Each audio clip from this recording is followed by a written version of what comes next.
Hello, I'm Elgato and welcome back to the video. Today I'm here in an airport at 6 AM because I wanted to share one of the coolest things I guess I've done this year with all of you, and it involves a flight, of course. I mean, that's usually why you come to airports, right? But no, today I wanted to document something kind of for myself because it's like the coolest flight I'll ever take, at least for some serious time, and I figured why not put it on the internet too and share it with all of you, because it is going to be my first like business class flight, because I'm flying to Asia for the very first time. I'm going to Singapore in East Asia, which is something like 14 hours away from the UK, and I figured given it's so far away, wouldn't it be nice to use that, section of the plane you always have to walk past where they have like super big comfortable seats. Given that it is like a 14-hour trip, I was like, I'm gonna try my hardest to make this the first time I apply my cheap flight skills. If you don't know, I love cheap flights. Like it hurts me to see people pay thousands to just get a normal ticket from like, I don't know, a 5-hour journey or something. But one of the things that I do like to do, one of my little mini talents, is finding cheap flights. So I figured why not apply those talents to trying to get a cheap flight to Singapore. And I think I just about did it,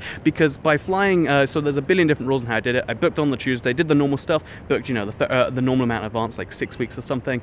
So, you throw all the normal booking techniques at it. Then if you're willing to fly a little bit indirect, we stop in the Middle East, Qatar to be precise. So fun fact there, you kind of benefit that way. And then finally, if you're willing to fly from a really weird indirect European airport, so London is obviously way busy, so the business route is like extremely expensive. But if you fly from Oslo, or you fly, I think it was Oslo, like Bulgaria, or like Sweden, the prices are way lower. So by flying from Oslo to Singapore, via business, it's about the price you'd, some people would pay for a normal economy ticket, which is pretty darn exciting, because now I get to go on not only just any business class, because I mentioned but going via Qatar means that it's actually with Qatar Airways, which according to, I think, Skytrax or something, they're rated by a lot of places to be the best business class in the world. So that's super exciting, right? It's not just any like fancy seats and stuff, it's the very best in the whole world. So yeah, in today's video, I wanted to kind of document that, because it's kind of cool, right? I don't know. I usually like stick to everything just being like, price goes down, price go down. In this case, I tried to do that, but then also throw in the like, oh, but also,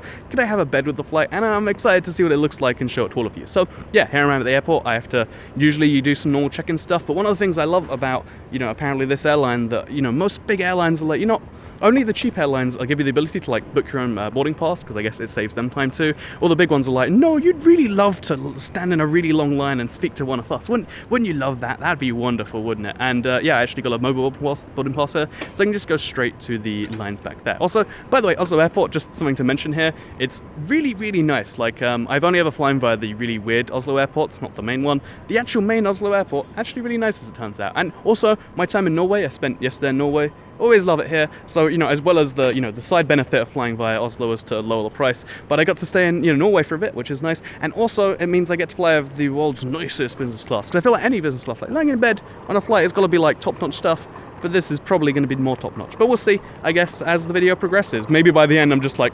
but we'll see how that actually goes. So see you in, I guess, the other side of security, because they don't like it when you vlog security, as it turns out. But seriously, I love this airport in Oslo. Like, it's so big and wide and not crowded in the good way. Like, I'm used to crowded airports, so when I see like a huge one, even though it's a little bit of a walk across, it's like a nice walk, because it's just so big and open, and it's the dream. Less people is the dream, and Norway understands that. So it was really great to go the other way on the plane, like, go to the left side towards the front of it, and this is a Dreamliner, a plane like I'm quite a big fan of, so it's cool to see like what it looks like at the front. And in this particular case, it's like an amazing, like, super wide seat, it seems, and a little pod that faces towards the window. Real big fan of that. As you can see, there's just so much space here. Like, it's like the equivalent of like one of those little pod hotels, I guess, but it's in the sky. And again, it blew me away. Look at all that foot space. I can put my feet up. The seat has like 50,000 buttons for all the different configurations. There's a bunch of space in this little bin next to the seat, so you don't have to like go back up to the top thing.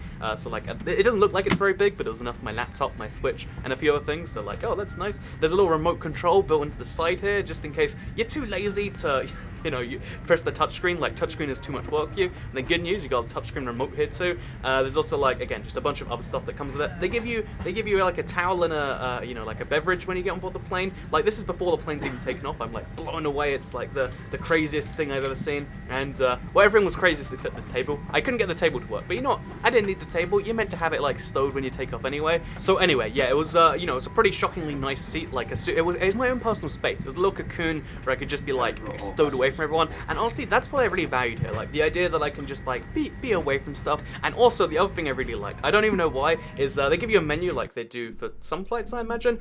So you can like pick between the options. But in this case, it was called like a la carte. I don't know what that actually means. I think it's something to do with like cheap food. But in this particular case, it means you can pick any food like at any time. So you want to have your dessert and then your starter and then your main and then some drinks in between. Actually, you can do that. And I actually took advantage of that. And there's something about that seems like pure luxury to be like, you know, actually, I'm gonna have 2 desserts and no main, just some starters. And I was allowed to do that. And although I don't think most people take advantage of it, you better believe I took advantage of that. Even the bathrooms are slightly nicer than normal because they give you, you know, this huge kit full of like things if you're the sort of person that likes to freshen up every hour. But then the bathroom itself, nicer size too. I'm mind blown that even the bathroom can be nicer. Like the thing you use maybe once a flight, okay, I made it a bit nicer because it's got more space in here. In case you're the sort of person that likes to stretch out or, I don't know, do exercise on the floor, probably wouldn't recommend that. But something else that they do is they give you like these little sets of toothbrushes so you can brush your teeth in the bathroom. And I don't know, there's just like loads of tiny things where it's like, I wouldn't have thought of that they did here. But yeah, here you go. Just a little mid-flight check-in. It's been like 3 hours. It's been going pretty well so far. I think I'm gonna go turn my seat into a bed and like get an hour nap in because it's like 10 a.m. now, but it's like 6 p.m. by Singapore time, so I don't even know. I'm about to shift time zones as well as being on this weird flight. So we'll see if maybe having the bed makes that better. I'll let you know when that's better. Oh, also, there's a window in the toilet. I didn't spot that until literally just now. Wait, I'll try and like just reverse the thing. You can just see out the bathroom with a window in case you're in here for too long and you suddenly feel like, you know, it's been a while. I'd like to see what the outside world looks like. Boom. Only with Qatar Airways, apparently. So the first flight is finished, and it was one of the most enjoyable flights ever, because I was at the end like, no, don't end. And that's a good sign for something, when you can turn something that's usually a chore into like, no, why does it have to end now? That's like a business model for anything. Anyway, you might be curious why it's echoing so much, and that's because I've arrived in Doha, or Qatar, or Hamad International Airport, which, you know, I was just complimenting Oslo a little bit ago, like, wow, they've got so much space and no one in it. Well, as it turns out, here is the part of the terminal that my flight's leaving from. It's just a ghost town, and it's so big too. I guess obviously that's part of the airport plan to be like, look how much space we have, don't even need it, we can just use it for floor. Look how nice our floor is too, by the way. And yeah, it's super nice airport so far, like huge, opulent, I guess. And I guess that's maybe a good way to, because this is one of the few airports in the world where a majority of traffic goes, you know, transiting, as in doesn't go directly through it, goes in and then goes out somewhere, like I'm doing today. So I guess they like to impress people on the way, and you know, they did a good job. But yeah, I walked my gate when I realised I have like 3 hours until the second part of this, when things get amazing again, and so I'm going to be walking to the business lounge, which is meant to be amazing. I'll show you that in a second, but I want to actually just quickly explain something cool about this flight that's unrelated to the whole like this is the coolest thing ever, because I mentioned before, but I really love travelators, so we can have that feeling of efficiency as I walk slowly, but it feels like I'm walking at a brisk pace because of the travelator. So that's coming up right now. I don't have my stabilizer, by the way, because it looks kind of dodgy, but oh, you can hear the noise my suitcase. Is it a suitcase makes? But I really love planes. I don't know why. It's one of these weird like things you just pick up and you're like, why do I like that? And then you just read more into it and you realize, you know, that's just a thing I like now. But I really love like the various like, I guess, models of planes, because there's only 2 manufacturers, there's Airbus and there's Boeing, and whenever there's a new plane release, it's like, oh, this might change the world of flying. Like for instance, there's actually like one from a third competitor called like the Baby Boom, might turn flying into being a half as long job. Wow, wouldn't that be crazy? But the cool thing about this flight that relates to the fact that I love planes way too much and just like knowing like, wow, this is the biggest plane in the world, is the fact that for this particular journey, I just realized you probably couldn't hear me over that noise. Like you only realize the noise is there when you suddenly hear it stop, like on the plane where you realize just how loud it is, which is great because it allows you to sleep. But I am going off topic, but you know, that's what I do, so we're doing that in the travelogue today. But basically, for this flight, I took a 787, you know, Boeing's newest plane, I think, the Dreamliner, from Oslo to here. I'm taking an A350 from here to Singapore, and I think it's an A350 back, but then I get to use the A380 for the first time, which is the world's largest plane, if I'm not mistaken, that's used for passenger services, because there used to be one from, like, Soviet Russia, the Anatov something something, but I'm pretty sure that's dead now. So it's the world's largest plane, and I've never been on one. It's got 2 floors, and yeah, I know that's a little bit of excitement. But yeah, I have to walk through this just huge. There's just so much space, and I don't know, like, it's sometimes I like being confined in an area. Sometimes I like realizing like all of this space, it's mine.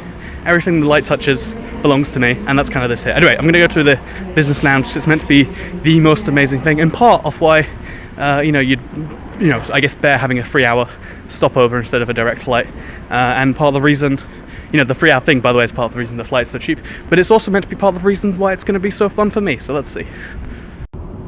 So I might have taken a nap for a decent majority of this flight. So yeah, I just wanted to mention that first of all, they give you pajamas on this one because it's officially an overnight flight, so isn't that a wonderful thing?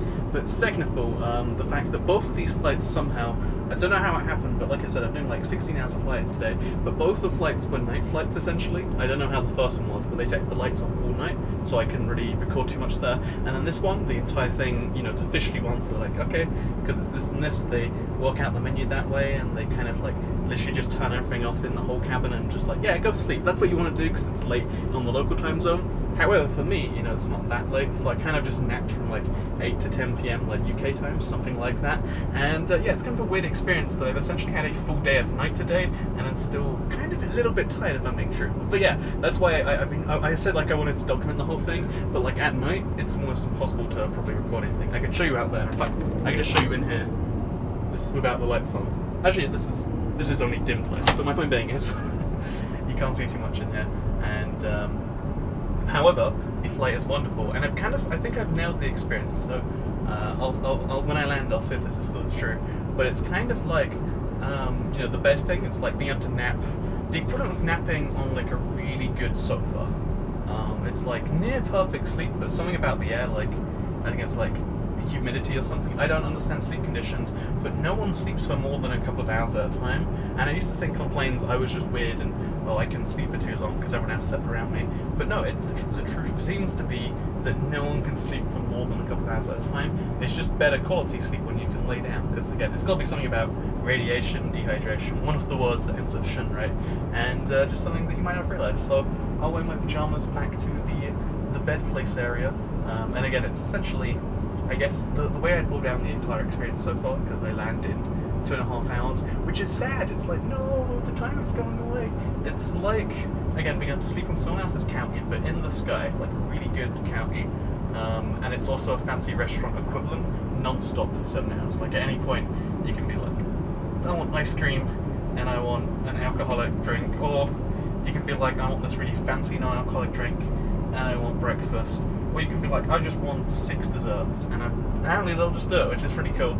That's a nice part of the experience. Eat on your own time schedule and be as fat as you humanly want to, and you better believe, for this once kind of experience, that I'm gonna do that second bit. Anyway, just plain bathroom update, isn't this? Oh, this is cool, right? Maybe this looks cool for me on my screen. Maybe it's just nauseous for you.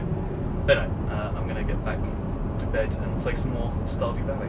And now, finally, I have landed, and I'm here in Singapore, in Changi Airport, which, by the way, is the best airport in the world. I don't know if I mentioned that, but I've gone from like, oh yeah, this is a really good airport, to like, wow, this airport's even better than that, so wow, okay, this one is the best one in the world, and I partially didn't believe it until like, I know there's like a smooth jazz playing the whole time, even the customs area. So in the US, for instance, when you enter, you line up for an hour to 2 hours. They answer a bunch of like intimidating questions that have nothing to do with your stay, but maybe they want to catch you out in some way. I've heard they can in theory do that, and maybe sometimes it works. But here it was literally, give us your thumbprints, check your passport details. Oh, you are eligible, enter, and then they give you a little sweet too. Isn't that nice? I'm just saying, kind of wonderful. But yeah, that's kind of the end of this little thing. I don't know what I'm going to do with all the stuff I put together. Like I mentioned in the video, it was dark the entire time. I spent an entire like 16-hour flight in darkness, which is probably bad for your eyes in some way, or maybe it's good. I'm not sure how that does work. And yeah, you can probably expect to see a 2Cat video, IBX 2Cat, if you don't know the channel, in the next few days from Singapore. But yeah, for now, super interesting airport, super, like, I'm already excited to see the country, and like, I'm pumped basically. So I'm gonna have a good week. Hopefully all of you do too. Bye.